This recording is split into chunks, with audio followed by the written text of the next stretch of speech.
Sir Arthur Conan Doyle. The Adventure of Charles Augustus Milverton. An audiobook narrated by David McCran. It is years since the incidents of which I speak took place, and yet it is with diffidence that I allude to them. For a long time, even with the utmost discretion and reticence, it would have been impossible to make the facts public. But now the principal person concerned is beyond the reach of human law, and with due suppression, the story may be told in such a fashion as to injure no one. It records an absolutely unique experience in the career both of Mr. Sherlock Holmes and of myself. The reader will excuse me if I conceal the date or any other fact by which he might trace the actual occurrence. We had been out for one of our evening rambles, Holmes and I, and had returned about 6 o'clock on a cold, frosty winter's evening. As Holmes turned up the lamp, the light fell upon a card on the table. He glanced at it, and then, with an ejaculation of disgust, threw it on the floor.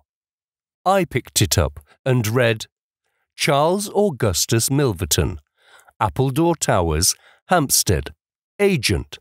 Who is he? I asked. The worst man in London, Holmes answered, as he sat down and stretched his legs before the fire. Is anything on the back of the card? I turned it over. Will call at 6:30, c.a.m., I read. He is about due. Do you feel a creeping, shrinking sensation, Watson, when you stand before the serpents in the zoo and see the slithery, gliding, venomous creatures with their deadly eyes and wicked, flattened faces? Well, that's how Milverton impresses me. I've had to do with 50 murderers in my career, but the worst of them never gave me the repulsion which I have for this fellow. And yet I can't get out of doing business with him. Indeed, he is here at my invitation. But who is he?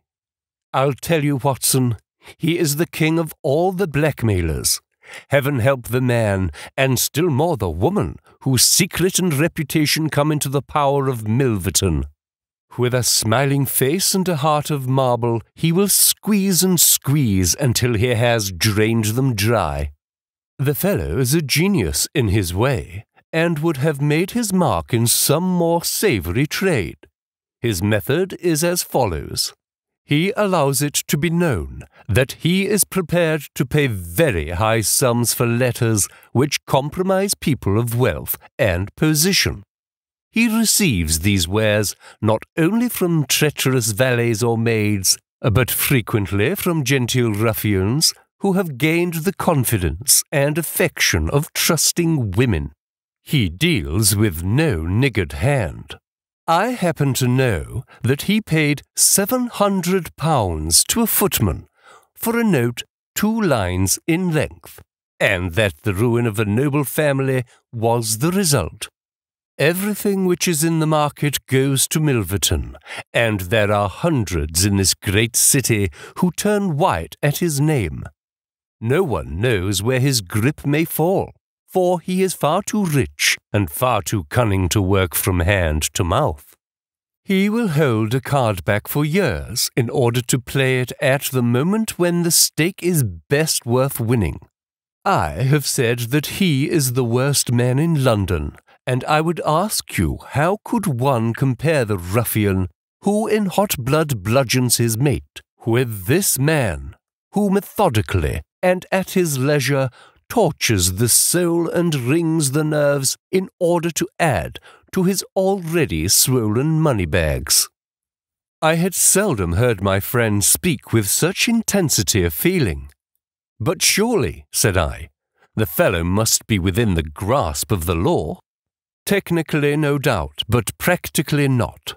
What would it profit a woman, for example, to get him a few months' imprisonment if her own ruin must immediately follow? His victims dare not hit back. If ever he blackmailed an innocent person, then indeed we should have him. But he is as cunning as the evil one. No, we must find other ways to fight him. And why is he here? Because an illustrious client has placed her piteous case in my hands. It is the Lady Eva Blackwell, the most beautiful débutante of last season. She is to be married in a fortnight to the Earl of Dovercourt. This fiend has several imprudent letters. Imprudent, Watson, nothing worse, which were written to an impecunious young squire in the country. They would suffice to break off the match. Milverton will send the letters to the Earl unless a large sum of money is paid him. I have been commissioned to meet him and to make the best terms I can. At that instant there was a clatter and a rattle in the street below. Looking down, I saw a stately carriage and pair, the brilliant lamps gleaming on the glossy haunches of the noble chestnuts. A footman opened the door, and a small, stout man in a shaggy astrakhan overcoat descended. A minute later he was in the room. Charles Augustus Milverton was a man of 50, with a large intellectual head, a round, plump, hairless face, a perpetual frozen smile, and 2 keen grey eyes, which gleamed brightly from behind gold-rimmed glasses. There was something of Mr. Pickwick's benevolence in his appearance, marred only by the insincerity of the fixed smile and by the hard glitter of those restless and penetrating eyes. His voice was as smooth and suave as his countenance, as he advanced with a plump little hand extended, murmuring his regret for having missed us at the first visit. Holmes disregarded the outstretched hand and looked at him with a face of granite. Milverton's smile broadened. He shrugged his shoulders, removed his overcoat, folded it with great deliberation over the back of a chair, and then took a seat. "This gentleman," said he, with a wave in my direction, "is it discreet? Is it right? Dr. Watson is my friend and partner." "Very good, Mr. Holmes. It is only in your client's interests that I protested. The matter is so very delicate. Dr. Watson has already heard of it. Then we can proceed to business. You say that you are acting for Lady Eva. Has she empowered you to accept my terms?" "What are your terms?" £7,000. "And the alternative?" "My dear sir, it is painful for me to discuss it. But if the money is not paid on the 14th, there certainly will be no marriage on the 18th. His insufferable smile was more complacent than ever. Holmes thought for a little. "You appear to me," he said at last, "to be taking matters too much for granted. I am, of course, familiar with the contents of these letters. My client will certainly do what I may advise. I shall counsel her to tell her future husband the whole story and to trust to his generosity." Milverton chuckled. "Oh, you evidently do not know the Earl," said he. From the baffled look upon Holmes's face, I could clearly see that he did. "What harm is there in the letters?" he asked. "They are sprightly, very sprightly," Milverton answered. "The lady was a charming correspondent, but I can assure you that the Earl of Dovercourt would fail to appreciate them. However, since you think otherwise, we will let it rest at that. It is purely a matter of business. If you think that it is in the best interests of your client that these letters should be placed in the hands of the Earl, then you would indeed be foolish to pay so large a sum of money to regain them." He rose and seized his astrakhan coat. Holmes was grey with anger and mortification. "Wait a little," he said. "You go too fast. We should certainly make every effort to avoid scandal in so delicate a matter."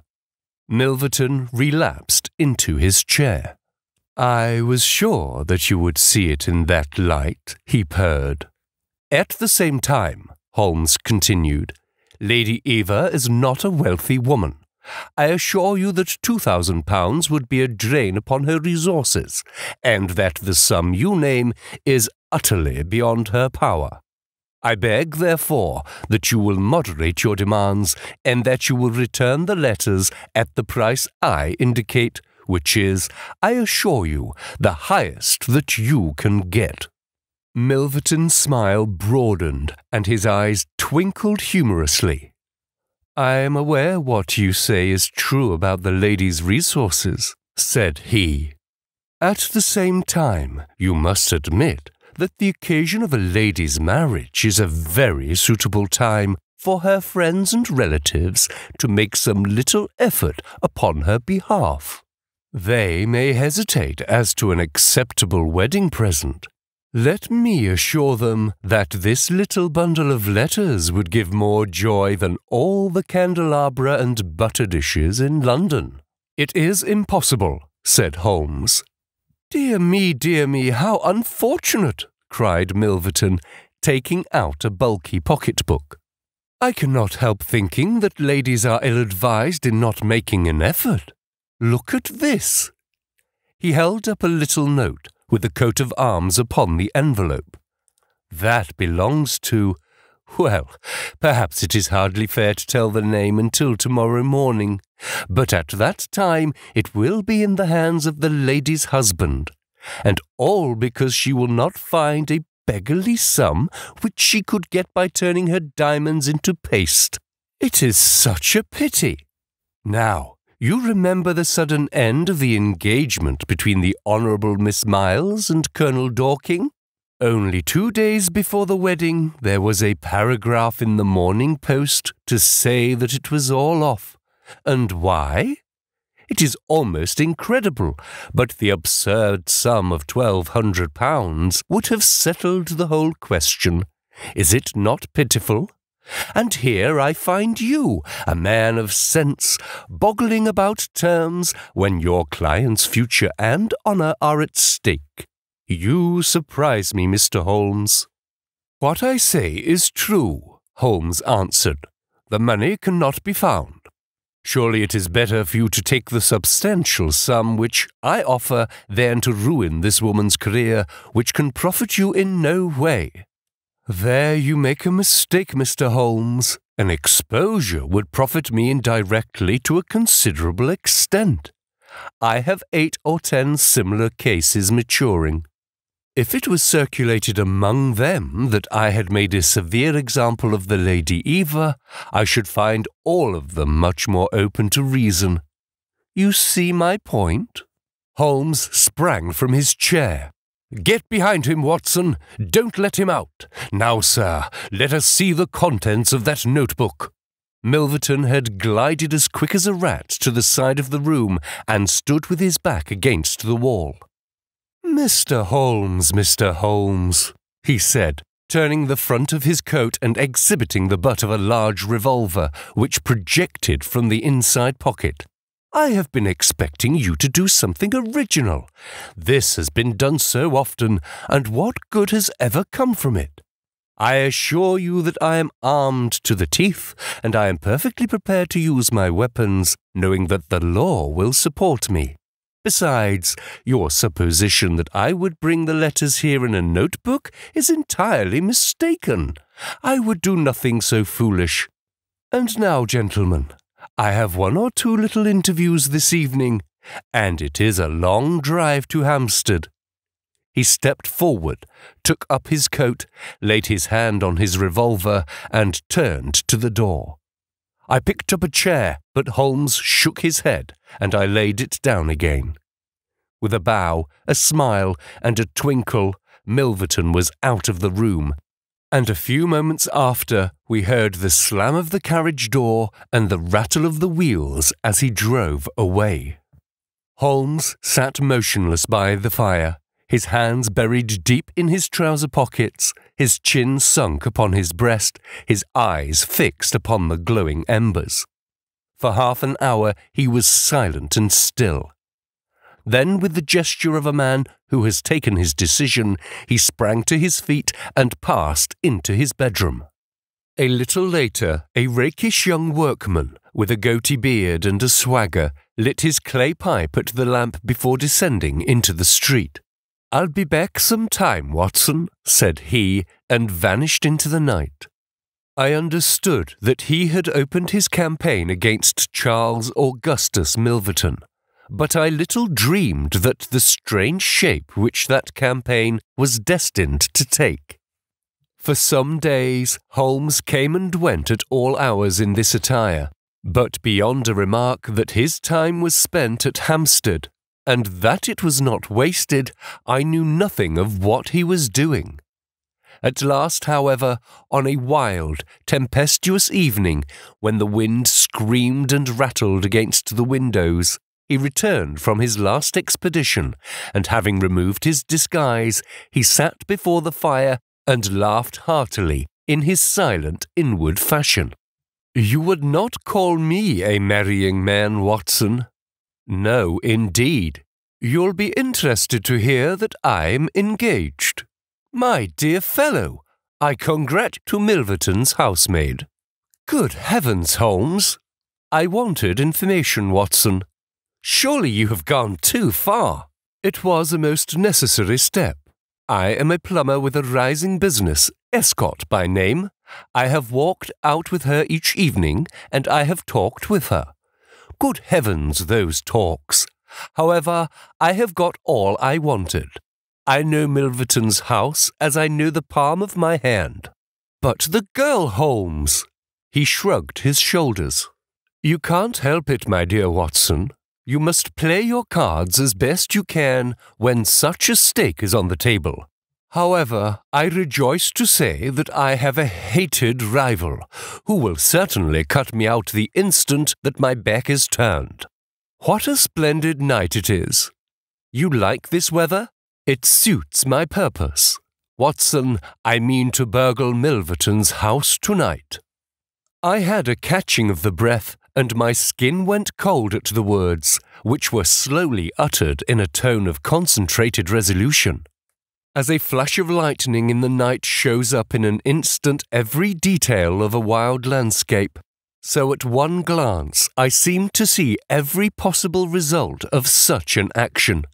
The detection, the capture, the honoured career ending in irreparable failure and disgrace, my friend himself lying at the mercy of the odious Milverton. "For heaven's sake, Holmes, think what you are doing!" I cried. "My dear fellow, I have given it every consideration. I am never precipitate in my actions, nor would I adopt so energetic and, indeed, so dangerous a course if any other were possible. Let us look at the matter clearly and fairly. I suppose that you will admit that the action is morally justifiable, though technically criminal. To burgle his house is no more than to forcibly take his pocketbook, an action in which you were prepared to aid me." I turned it over in my mind. "Yes," I said, "it is morally justifiable so long as our object is to take no articles save those which are used for an illegal purpose." "Exactly. Since it is morally justifiable, I have only to consider the question of personal risk. Surely a gentleman should not lay much stress upon this, when a lady is in most desperate need of his help. You will be in such a false position. Well, that is part of the risk. There is no other possible way of regaining these letters. The unfortunate lady has not the money, and there are none of her people in whom she could confide. Tomorrow is the last day of grace, and unless we can get the letters tonight, this villain will be as good as his word and will bring about her ruin. I must therefore abandon my client to her fate, or I must play this last card. Between ourselves, Watson, it is a sporting duel between this fellow Milverton and me. He had, as you saw, the best of the first exchanges, but my self-respect and my reputation are concerned to fight it to a finish. "Well, I don't like it, but I suppose it must be," said I. "When do we start?" "You are not coming."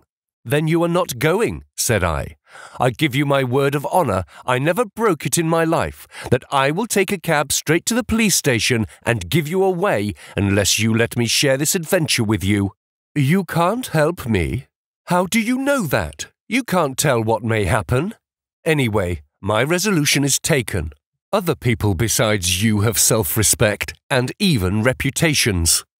Holmes had looked annoyed, but his brow cleared and he clapped me on the shoulder. "Well, well, my dear fellow, be it so.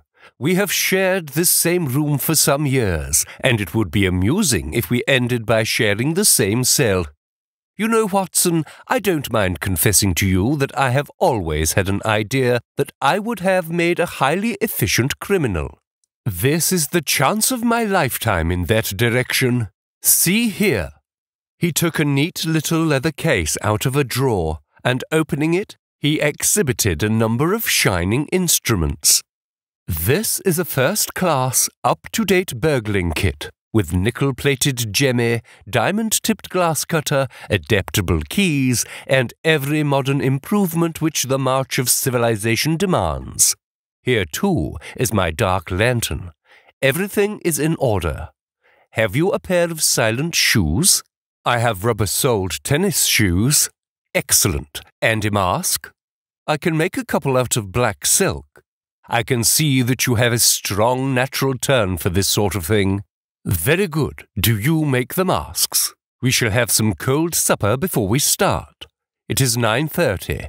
At 11 we shall drive as far as Church Row. It is a quarter of an hour's walk from there to Appledore Towers. We shall be at work before midnight. Milverton is a heavy sleeper and retires punctually at 10:30. With any luck, we should be back here by 2 with the Lady Eva's letters in my pocket."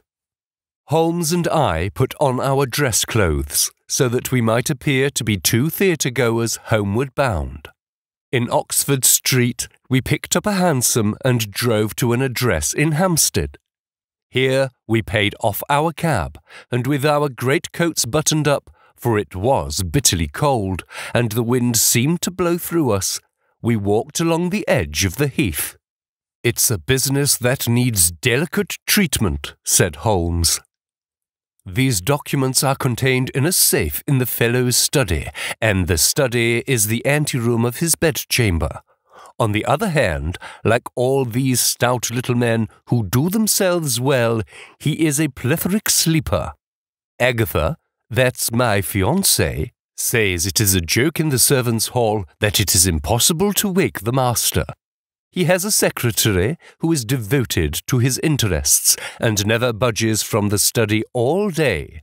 That's why we are going at night.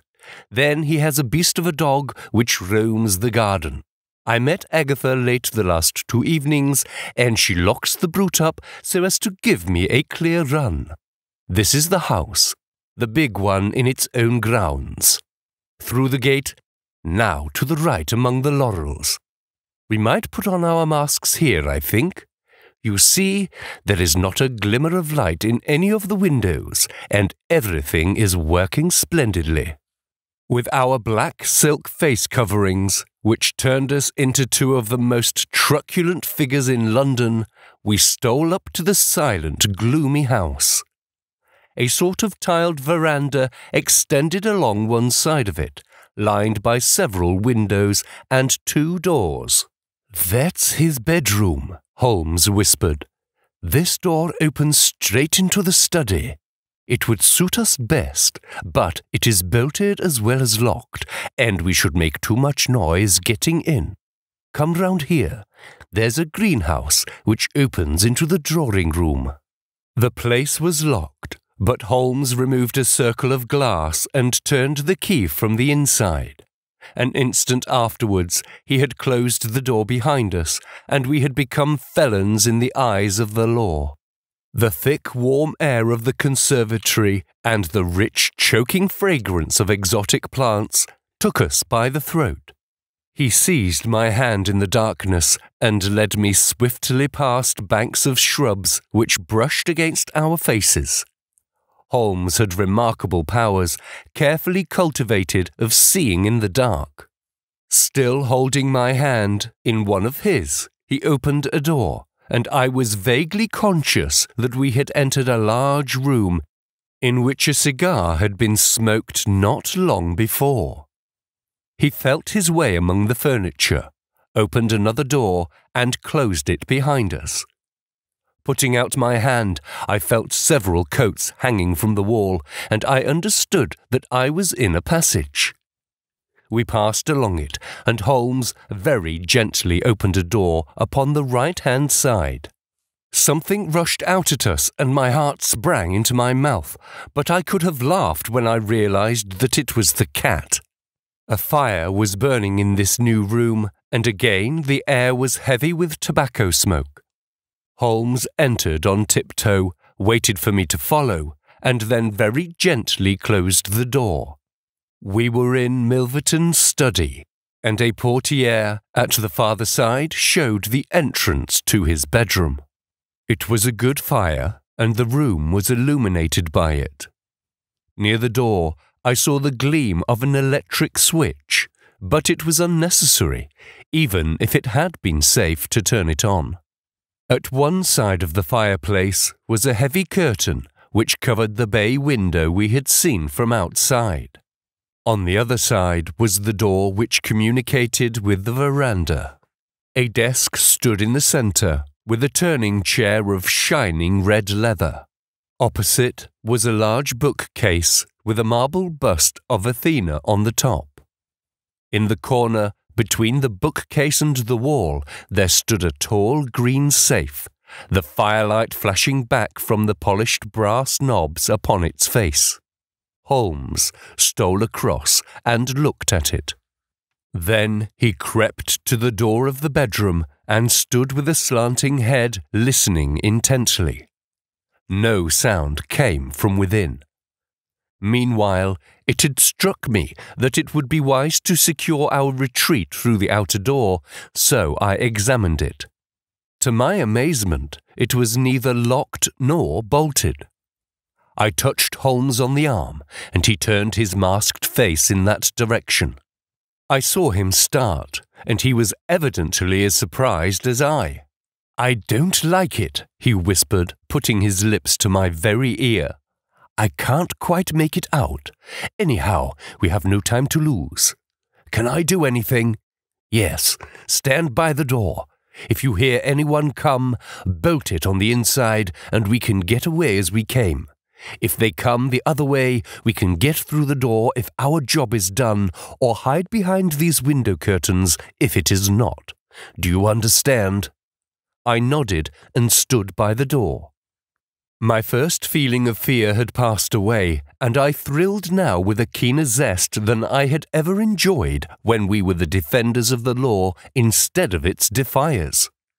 The high object of our mission, the consciousness that it was unselfish and chivalrous, the villainous character of our opponent, all added to the sporting interest of the adventure.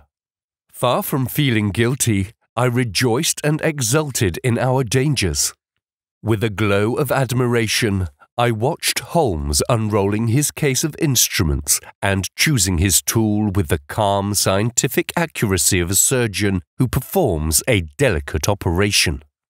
I knew that the opening of safes was a particular hobby with him, and I understood the joy which it gave him to be confronted with this green and gold monster, the dragon which held in its maw the reputations of many fair ladies.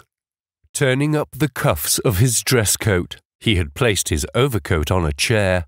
Holmes laid out 2 drills, a jemmy, and several skeleton keys.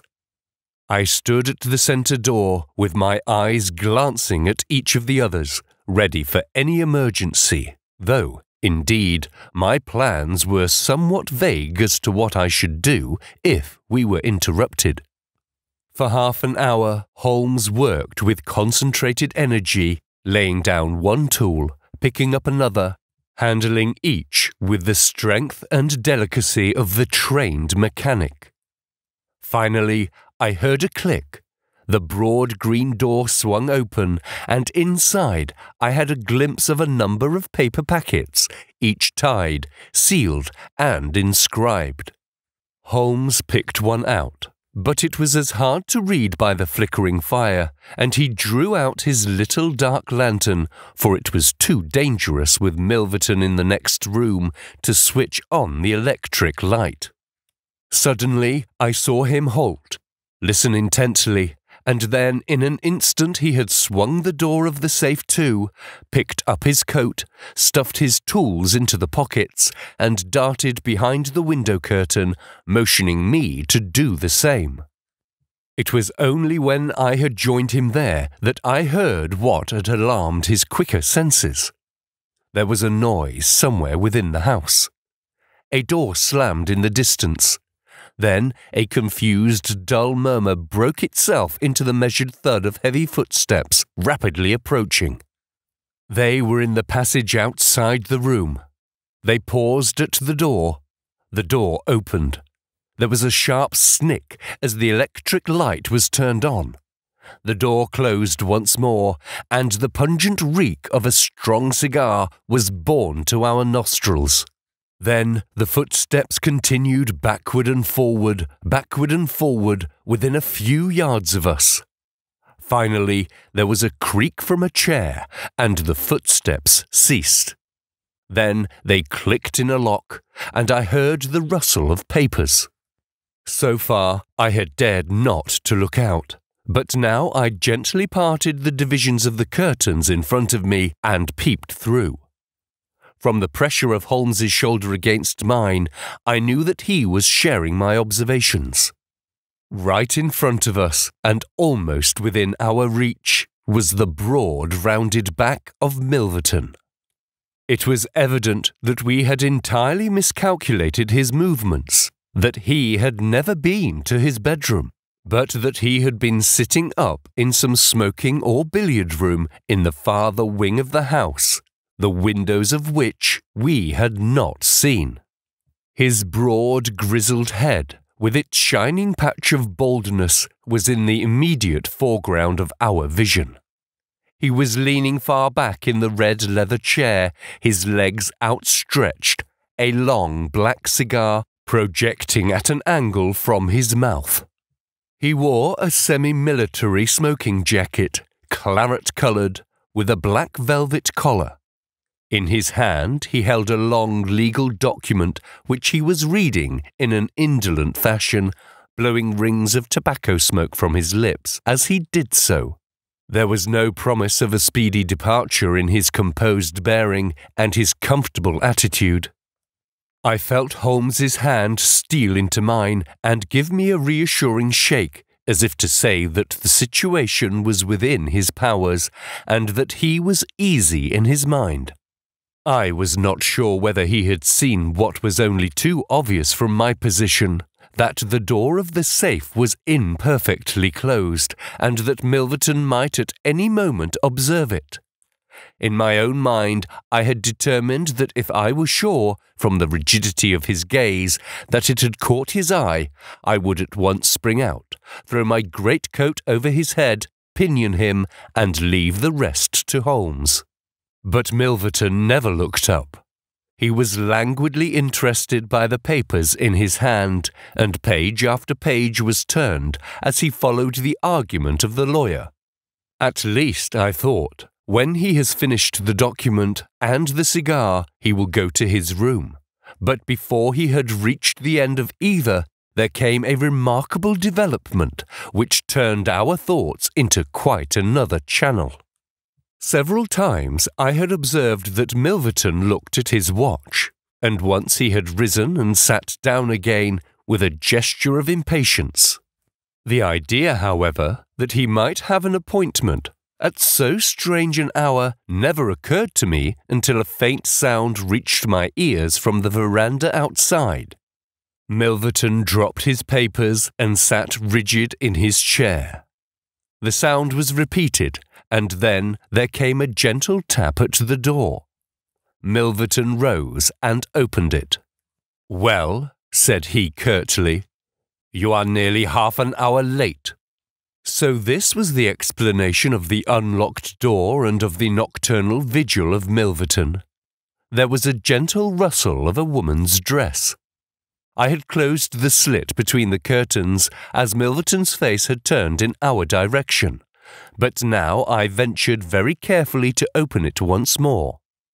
He had resumed his seat, the cigar still projecting at an insolent angle from the corner of his mouth. In front of him, in the full glare of the electric light, there stood a tall, slim, dark woman, a veil over her face, a mantle drawn round her chin. Her breath came quick and fast, and every inch of the lithe figure was quivering with strong emotion. "Well," said Milverton, "you made me lose a good night's rest, my dear. I hope you'll prove worth it.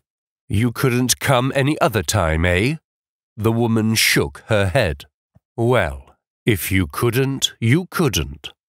If the Countess is a hard mistress, you have your chance to get level with her now. Bless the girl, what are you shivering about? That's right. Pull yourself together. Now, let us get down to business." He took a notebook from the drawer of his desk. "You say that you have 5 letters which compromise the Countess d'Albert. You want to sell them. I want to buy them. So far, so good. It only remains to fix a price. I should want to inspect these letters, of course, if they are really good specimens. Great heavens, it is you!" The woman, without a word, had raised her veil and dropped the mantle from her chin. It was a dark, handsome, clear-cut face which confronted Milverton, a face with a curved nose, strong dark eyebrows, shading hard, glittering eyes, and a straight thin-lipped mouth set in a dangerous smile. "It is I," she said, "the woman whose life you have ruined." Milverton laughed, but fear vibrated in his voice. "You were so very obstinate," said he. "Why did you drive me to such extremities? I assure you I wouldn't hurt a fly of my own accord, but every man has his business, and what was I to do? I put the price well within your means. You would not pay. So you sent the letters to my husband, and he, the noblest gentleman that ever lived, a man whose boots I was never worthy to lace, he broke his gallant heart and died. You remember that last night when I came through that door, I begged and prayed you for mercy, and you laughed in my face as you are trying to laugh now, only your coward heart cannot keep your lips from twitching. Yes, you never thought to see me here again, but it was that night which taught me how I could meet you face to face and alone. Well, Charles Milverton, what have you to say?" "Don't imagine that you can bully me," he said, rising to his feet. "I have only to raise my voice and I could call my servants and have you arrested. But I will make allowance for your natural anger. Leave the room at once as you came, and I will say no more." The woman stood with her hand buried in her bosom, and the same deadly smile on her thin lips. "You will ruin no more lives as you have ruined mine. You will wring no more hearts as you wrung mine. I will free the world of a poisonous thing. Take that, you hound, and that, and that, and that." She had drawn a little gleaming revolver and emptied barrel after barrel into Milverton's body, the muzzle within 2 feet of his shirt front. He shrank away and then fell forward upon the table, coughing furiously and clawing among the papers. Then he staggered to his feet, received another shot, and rolled upon the floor. "You've done me!" he cried, and lay still. The woman looked at him intently and ground her heel into his upturned face. She looked again, but there was no sound or movement. I heard a sharp rustle, the night air blew into the heated room, and the avenger was gone. No interference upon our part could have saved the man from his fate, But as the woman poured bullet after bullet into Milverton's shrinking body, I was about to spring out when I felt Holmes's cold, strong grasp upon my wrist. I understood the whole argument of that firm, restraining grip, that it was no affair of ours, that justice had overtaken a villain, that we had our own duties and our own objects, which were not to be lost sight of. But hardly had the woman rushed from the room when Holmes, with swift, silent steps, was over at the door. He turned the key in the lock. At the same instant we heard voices in the house and the sound of hurrying feet. The revolver shots had roused the household. With perfect coolness, Holmes slipped across to the safe, filled his 2 arms with bundles of letters, and poured them all into the fire. Again and again he did it, until the safe was empty. Someone turned the handle and beat upon the outside of the door. Holmes looked swiftly round. The letter, which had been the messenger of death for Milverton, lay, all mottled with his blood, upon the table. Holmes tossed it in among the blazing papers. Then he drew the key out of the door, passed through after me, and locked it on the outside. "This way, Watson," said he. "We can scale the garden wall in this direction." I could not have believed that an alarm could have spread so swiftly. Looking back, the huge house was one blaze of light. The front door was open, and figures were rushing down the drive. The whole garden was alive with people, and one fellow raised a view, halloa, as we emerged from the veranda and followed hard at our heels. Holmes seemed to know the grounds perfectly, and he threaded his way swiftly among a plantation of small trees, I close at his heels, and our foremost pursuer panting behind us. It was a 6-foot wall which barred our path, but he sprang to the top and over. As I did the same, I felt the hand of a man behind me grab at my ankle, but I kicked myself free and scrambled over the grass-strewn coping. I fell upon my face among some bushes, but Holmes had me on my feet in an instant, and together we dashed away across the huge expanse of Hampstead Heath. We had run 2 miles, I suppose, before Holmes at last halted and listened intently. All was absolute silence behind us. We had shaken off our pursuers and were safe. We had breakfasted and were smoking our morning pipe on the day after the remarkable experience which I have recorded, when Mr. Lestrade of Scotland Yard, very solemn and impressive, was ushered into our modest sitting-room. "Good morning, Mr. Holmes," said he. "Good morning. May I ask if you are very busy just now?" "Not too busy to listen to you. I thought that, perhaps, if you had nothing particular on hand, you might care to assist us in a most remarkable case, which occurred only last night at Hampstead." "Dear me," said Holmes. "What was that?" "A murder. A most dramatic and remarkable murder. I know how keen you are upon these things, and I would take it as a great favour if you would step down to Appledore Towers and give us the benefit of your advice. It is no ordinary crime. We have had our eyes upon this Mr. Milverton for some time, and, between ourselves, he was a bit of a villain. He is known to have held papers which he used for blackmailing purposes. These papers have all been burned by the murderers. No article of value was taken, as it is probable that the criminals were men of good position, whose sole object was to prevent social exposure." "Criminals?" said Holmes. "Plural?" "Yes, there were 2 of them. They were nearly as possible captured red-handed. We have their footmarks, we have their description. It's 10 to 1 that we trace them. The first fellow was a bit too active, but the second was caught by the under-gardener and only got away after a struggle. He was a middle-sized, strongly built man, square jaw, thick neck, moustache, a mask over his eyes. "That's rather vague," said Sherlock Holmes. "My, it might be a description of Watson." "It's true," said the inspector with amusement. "It might be a description of Watson." "Well, I'm afraid I can't help you, Lestrade," said Holmes. "The fact is that I knew this fellow Milverton, that I considered him one of the most dangerous men in London, and that I think there are certain crimes which the law cannot touch and which therefore, to some extent, justify private revenge.